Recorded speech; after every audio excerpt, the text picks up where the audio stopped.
Sometimes there's no way around it, you're just going to have to deal with it, and it might not be pretty, but here's some tips on how to deal with heavy landings.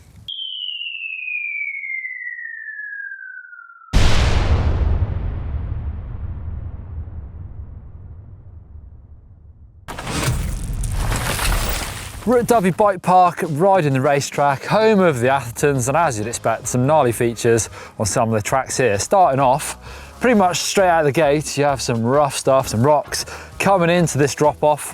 First glance, it doesn't look that big, to be fair. It's sort of chest height, but actually when you come in with speed, you do go quite a long way, and it turns into a big drop and a heavy landing. Of course, the faster you hit this drop-off, the further you're going to fly off it, and the bigger the drop's going to be, the bigger the jump. Yes, you can squash it, but it's kind of a bit dodgy to really squash hard when you're going fast. If you get timing wrong, you can start putting your bum into the back wheel. Not a good look. So what I'm looking for here is actually trying to land to a transition. You can see there are some lumps and bumps in this. It's super shaly as well, so there's some hard edges. If you land on one of those too heavy, there's a good chance you could puncture.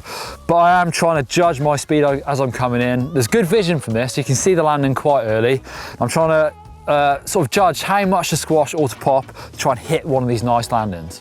So this drop is actually a bit of a devil. It doesn't look much, but it feels like you're almost landing to flat. It's a really heavy landing, and I've ridden this actually just a couple of days ago on my downhill bike, and I just keep landing heavy, like a proper sack of spuds every time.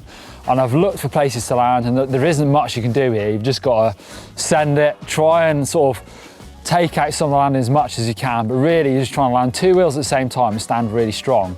So even on the downhill bike, I rode it and I tried to soak it up too much with my body, tried to really sort of bend my arms and legs when I landed, and all that happened is I landed like a sack of spuds, and I compressed so hard, I was then kind of squashed, my body against the bike for a good couple of bike lengths as I sort of recovered from that. So actually I found that really just standing strong and letting the bike take the landing is the best way of doing this.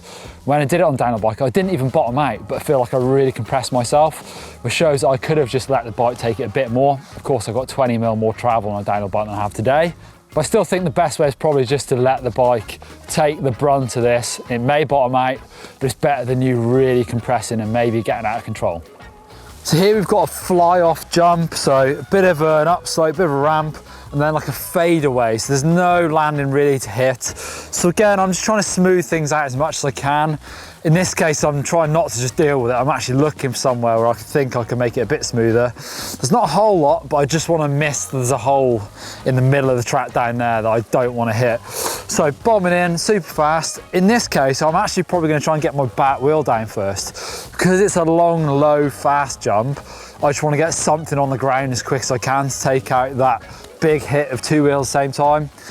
When I want to land two wheels, it's more like those sort of slower, higher drops where it's just a big impact.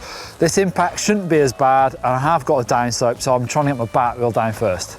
Overshooting big jumps can be a scary one for heavy landings, especially if you think you're nosing it in perfectly for the back of a jump, then all of a sudden you realise you're overshooting because that nose can keep dropping. So this jump you actually hit really fast, but it's a big old takeoff. But I'm coming in really fast thinking I'm probably going to overshoot. So what I do is I sort of bias the bike so the front wheel stays up quite high.